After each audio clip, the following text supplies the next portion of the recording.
لوگ اپنی بیویوں سے زنا کریں گے۔ 1400 سال بعد حضور صلی اللہ علیہ وآلہ وسلم کا فرمان آج سچ ثابت ہو گیا۔ رسول اللہ صلی اللہ علیہ وآلہ وسلم نے فرمایا، لوگوں پر ایک ایسا زمانہ آئے گا جب میاں بیوی آپس میں زنا کریں گے۔ صحابہ نے پوچھا، یا رسول اللہ صلی اللہ علیہ وسلم، کیا ایسا ممکن ہے کہ مرد اپنی بیوی سے زنا کرے اور بیوی اپنے شوہر سے؟ پھر حضور صلی اللہ علیہ وآلہ وسلم نے فرمایا۔ السلام علیکم ورحمۃ اللہ وبرکاتہ۔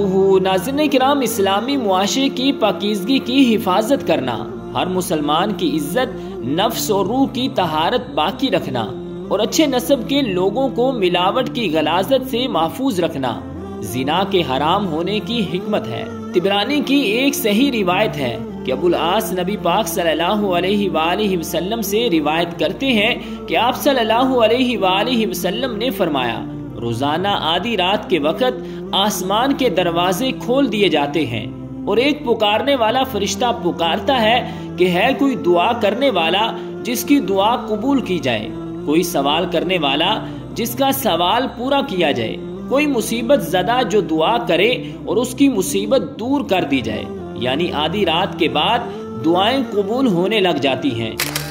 ناظرین کرام، اللہ تعالیٰ ہر دعا کرنے والے مسلمان کی دعا قبول فرماتا ہے، سوائے زانیہ کے جو اپنی شرمگاہ کے ذریعے غیر مرد کو سیراب کرتی ہے۔ زانیہ عورت جو زنا کے ذریعے مرد کا دل بہلاتی ہے، پھر اس کی دعا قبول نہیں ہوتی۔ زنا کرنے والے لوگ خود اپنے آپ کو اللہ کے عذاب کا مستحق بنا لیتے ہیں۔ حضرت عبداللہ بن عباس رضی اللہ تعالی عنہ کہتے ہیں کہ رسول اللہ صلی اللہ علیہ وآلہ وسلم نے فرمایا، جب کسی بستی میں زنا اور سود عام ہو جائے تو گویا اس بستی کے لوگوں نے اپنے آپ کو اللہ کے عذاب کا مستحق بنا لیا کہ ان پر کسی بھی طرح کا عذاب آ جائے۔ پھر اسی طرح زانی کو دنیا میں بھی اللہ تعالیٰ کی طرف سے سزا مل کر رہتی ہے، یعنی یہ ایک ایسا جرم ہے کہ جس کی سزا دنیا میں بھی ملتی ہے۔ حضرت انس کہتے ہیں کہ رسول اللہ صلی اللہ علیہ وآلہ وسلم نے فرمایا، دو گناہ ایسے ہیں جن کی سزا میں جلدی کی جاتی ہے اور دنیا میں ہی دے دی جاتی ہے۔ نمبر 1 زنا، نمبر 2 والدین کی نافرمانی کرنے والا، ماں باپ کی بات نہ ماننا، اور اب یہ کہ جو شخص ایسی بیماریوں میں مبتلا ہو جاتا ہے، یعنی زنا جیسی بیماری میں مبتلا ہو جاتا ہے، تو پھر اس کا ایمان کیسے رخصت ہوتا ہے کہ اس گناہ کو چھپانے کے لیے جھوٹ پر جھوٹ بولتا چلا جاتا ہے، ایک نہیں کئی جھوٹ بولتا ہے، اور جب کوئی انسان جھوٹ بولتا ہے تو اس کے منہ کی بدبو سے فرشتہ اس سے کئی میل دور چلا جاتا ہے، اس انسان سے اللہ تعالیٰ کی حفاظت ہٹ جاتی ہے اور وہ شخص ذلیل ہو کر رہتا ہے۔ دنیا میں بھی انسان پر طرح طرح کی بیماریاں اور طرح طرح کی مصیبتیں نازل ہوتی ہیں۔ پھر بڑھاپے کی عمر میں زنا کرنا اللہ کے غضب اور غصے کو بھڑکاتا ہے۔ پھر اسی طرح جس بستی میں زنا عام ہو جائے وہاں موتیں بہت ہونے لگتی ہیں، موت کی کثرت ہو جاتی ہے، قتل کی کثرت ہو جاتی ہے۔ پھر اسی طرح کسی بھی غیر حاضر شخص کی بیوی سے زنا کرنے والے شخص پر اللہ تعالیٰ قیامت کے روز ایک سانپ مسلط کر دے گا۔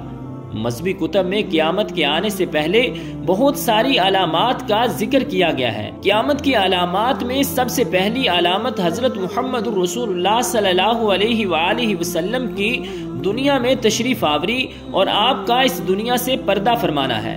پچھلی آسمانی کتابوں میں آپ صلی اللہ علیہ وآلہ وسلم کا لقب نبی الساعہ لکھا ہے، جس کا معنی ہے قیامت کا نبی، یعنی حضور صلی اللہ علیہ وآلہ وسلم وہ آخری نبی ہوں گے کہ جن کی امت پر قیامت قائم ہوگی۔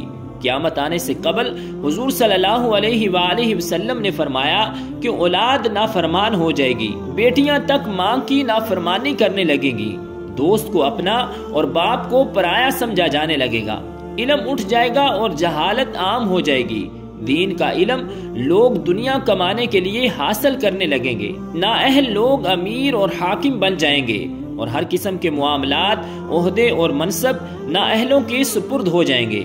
جو جس کام کا اہل اور لائق نہ ہوگا وہ کام اس کے سپرد ہو جائے گا۔ لوگ ظالموں اور برے لوگوں کی تعظیم اس وجہ سے کرنے لگیں گے کہ کہیں یہ ہمیں تکلیف نہ پہنچائیں۔ شراب کھلم کھلا پی جانے لگے گی، اعلانیہ طور پر ناچنے اور گانے والی عورتیں عام ہو جائیں گی، گانے بجانے کا سامان اور آلات موسیقی بھی عام ہو جائیں گے، لوگ امت کے پہلے بزرگوں کو برا بلا کہنے لگیں گے، جھوٹ عام پھیل جائے گا اور جھوٹ بولنا کمال سمجھا جانے لگے گا، امیر اور حاکم ملک کی دولت کو ذاتی ملکیت سمجھنے لگیں گے، امانت میں خیانت شروع ہو جانے لگے گی، امانت کے طور پر رکھوائی جانے والی چیزوں کو لوگ ذاتی دولت سمجھنے لگیں گے، نیک لوگوں کی بجائے غلط کار قسم کے لوگ اپنے اپنے قبیلے اور علاقے کے سردار بن جائیں گے، شرم و حیا بالکل ختم ہو جائے گی۔ ابھی موجودہ زمانے میں آپ خود دیکھیں گے کہ یہ سب علامتیں پوری طرح موجود ہیں۔ حضور صلی اللہ علیہ وآلہ وسلم نے فرمایا، قیامت آنے سے پہلے ظلم و ستم عام ہو جائے گا، ایمان سمٹ کر مدینہ منورہ کی طرف چلا جائے گا، جیسے سانپ سکڑ کر اپنے بل کی طرف چلا جاتا ہے، ویسے حالات پیدا ہو جائیں گے کہ دین پر قائم رہنے والے کی وہ حالت ہوگی جو ہاتھ میں انگارہ پکڑنے والے کی ہوتی ہے، زکوٰۃ کو لوگ تاوان سمجھنے لگیں گے، مال غنیمت کو اپنا مال سمجھا جانے لگے گا، ماں کی نافرمانی اور بیوی کی فرما برداری شروع ہو جائے گی، عورتیں زیادہ اور مرد کم ہو جائیں گے، یہاں تک کہ ایک مرد 50 عورتوں کا نگران ہوگا، زناکاری اور بدکاری عام ہو جائے گی، حتیٰ کہ حضور اکرم صلی اللہ علیہ وآلہ وسلم نے فرمایا کہ قیامت کے قریب زمانے میں لوگ اپنی بیویوں کے ساتھ زنا کریں گے، تو انہوں نے فرمایا کہ ہاں اس کی کئی صورتیں ہیں، ایک صورت تو اس کی یہ ہے کہ مرد یا عورت کوئی کفریہ بول دے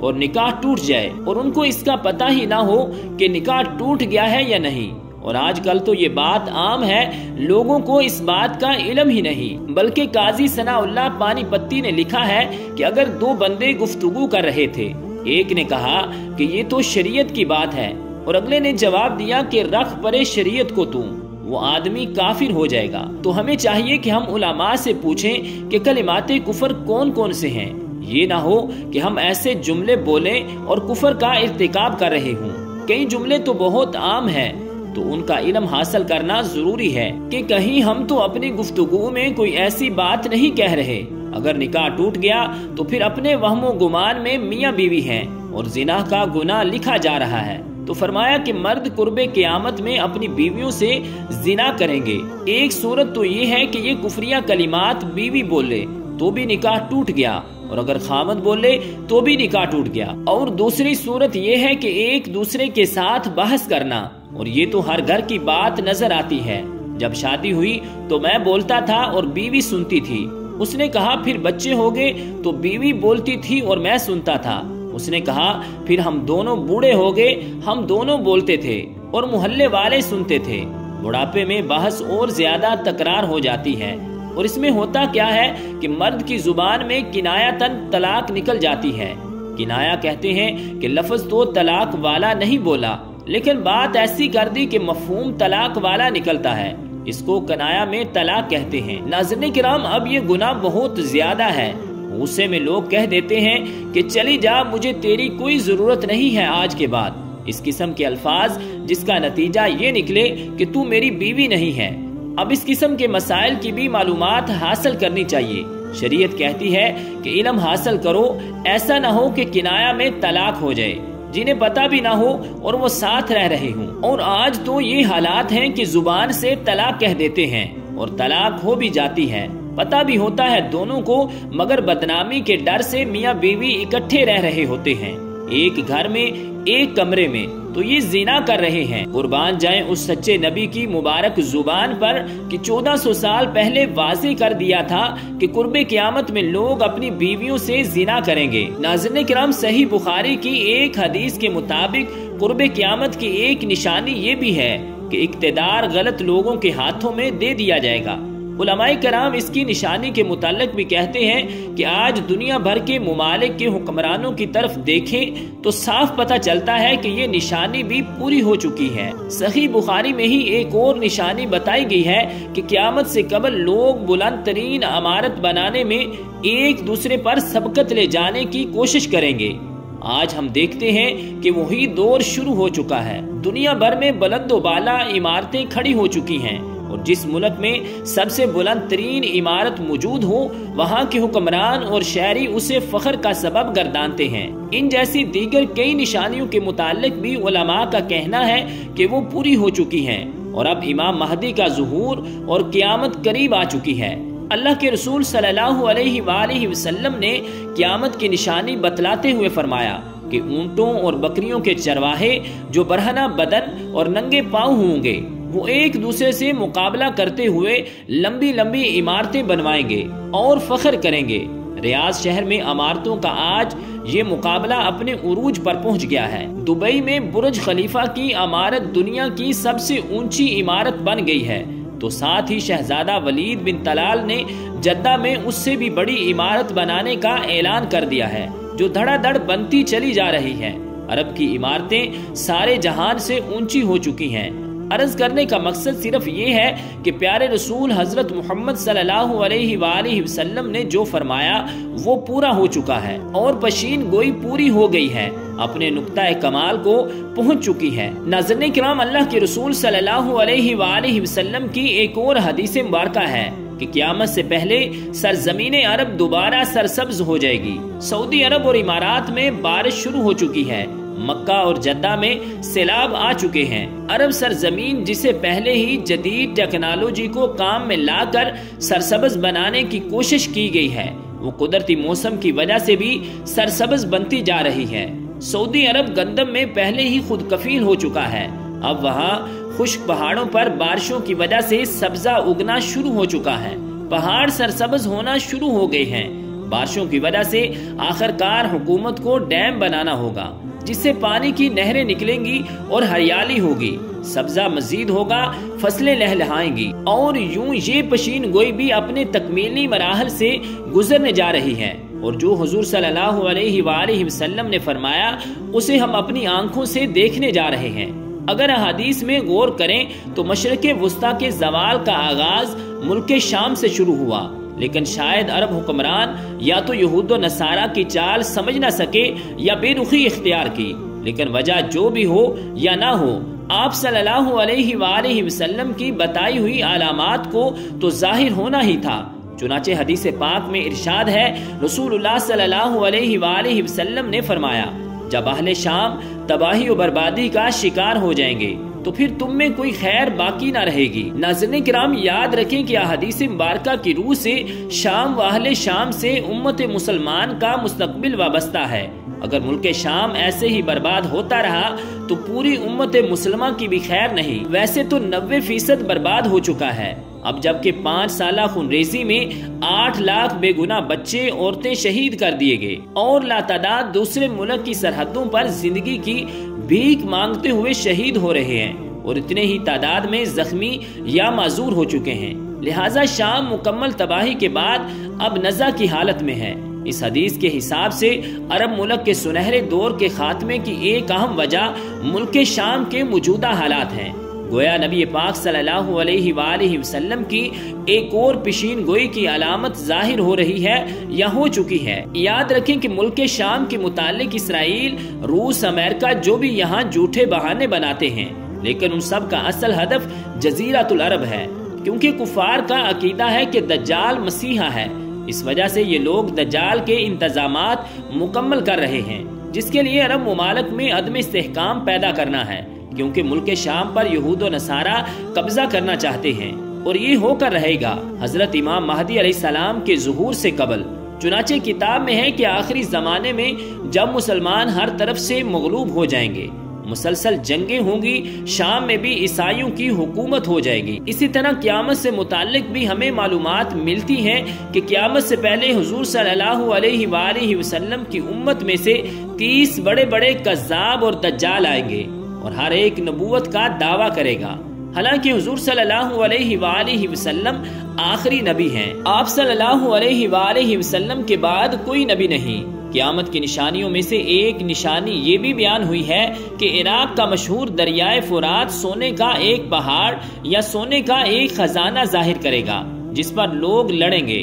چنانچہ اس لڑائی میں ہر 100 میں سے 99 قتل ہو جائیں گے۔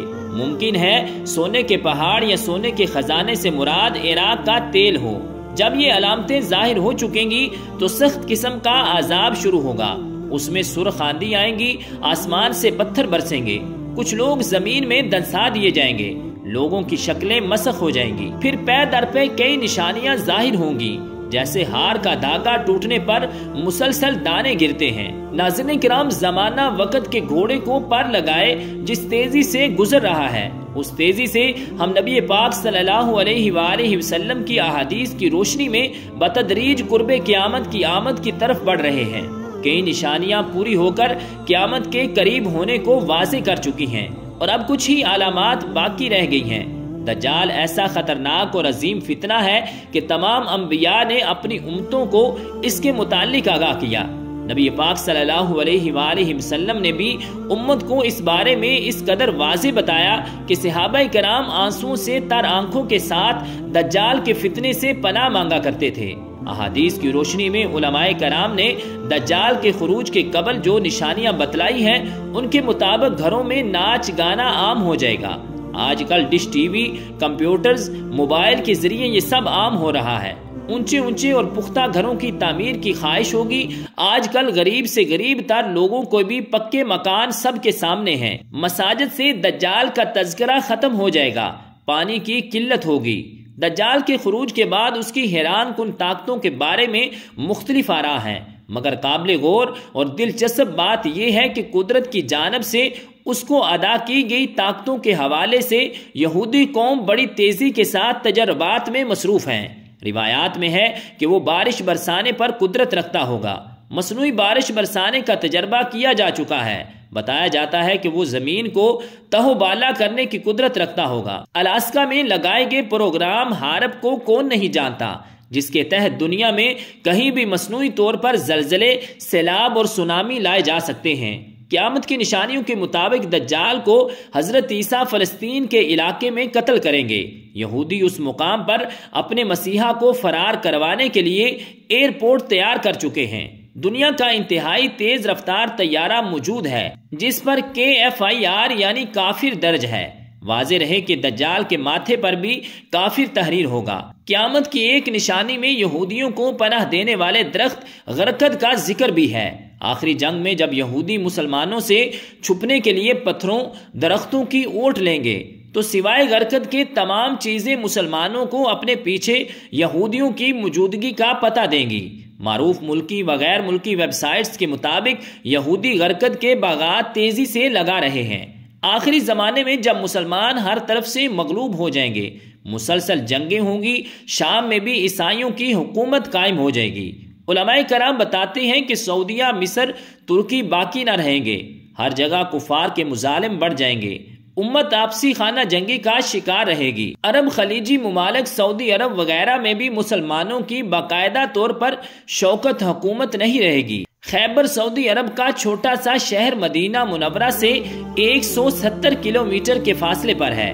اس کے قریب تک یہود و نصارہ پہنچ جائیں گے اور اس جگہ تک ان کی حکومت قائم ہو جائے گی۔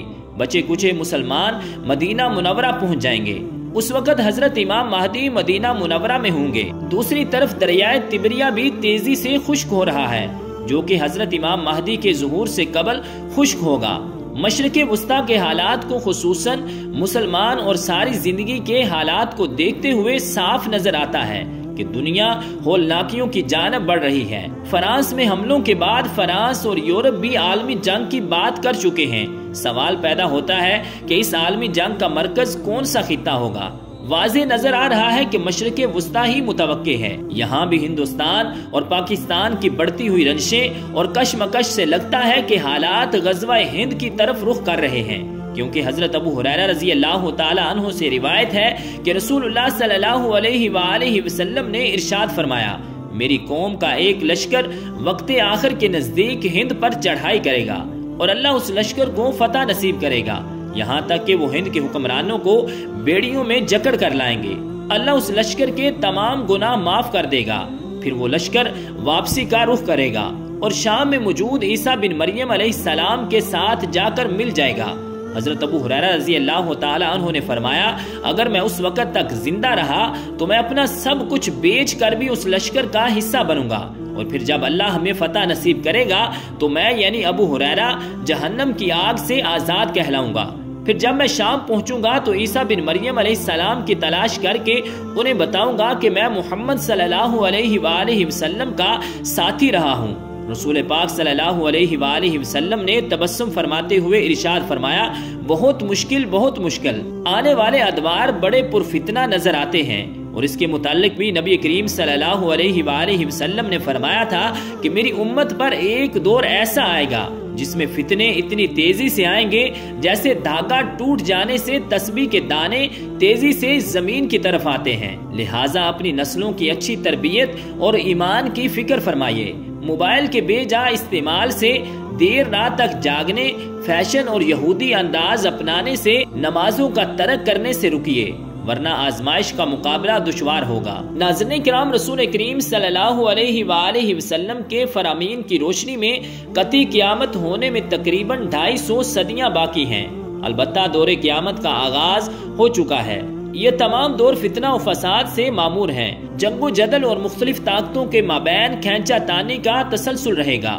حق و باطل کی اس مارکہ آرائی میں خون انسانی گرے گا۔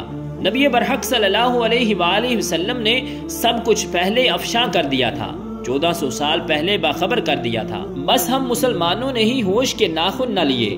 دیگر مذاہب کے ماننے والے تو سب تیاری کر چکے ہیں۔ یہودی دجال کا انتظار کر رہے ہیں، مسیحی اپنے تیاری کر چکے ہیں۔ جناب عیسیٰ علیہ السلام کا پھر سے ظہور ہوگا۔ عصر کا وقت ہوگا، دمشق کی مسجد اموا میں لوگ نماز کی تیاری میں مصروف ہوں گے اور وہ مسجد کے مینار سے ہوتے ہوئے یوں صحن میں اتریں گے کہ 2 فرشتوں کے کانوں پر ہاتھ لگائے ہوئے ہوں گے۔ تازہ کیے ہوئے وضو پانی قطروں کی شکل میں ان کے بازوؤں سے ٹپکے گا۔ امام مہدی علیہ السلام کی امامت میں وہ نماز ادا کریں گے۔ ان کی تدبیر میں بہت سے مسیحی لوگ مسلمانوں کے ساتھ آ ملیں گے۔ یہاں تک تو حضور صلی اللہ علیہ وآلہ وسلم کے فرمائے ہوئے پر تمام مکاتب فکر کے مسلمانوں کا ایمان ہے۔ مگر ناظرین کرام، ذرا دم لیجئے۔ اللہ کے نبی آخر الزمان صلی اللہ علیہ وآلہ وسلم نے تو یہ بھی فرمایا تھا کہ میرا وہ بیٹا مہدی جس کی امامت میں جناب عیسیٰ علیہ السلام جیسی بلند مرتبہ شخصیت نماز ادا کرنے پر فخر کریں گے، اسی مہدی کے ظہور پر سب سے پہلے خود ہی مسلمانوں کا ایک لشکر مخاصمت میں چڑھ دوڑے گا۔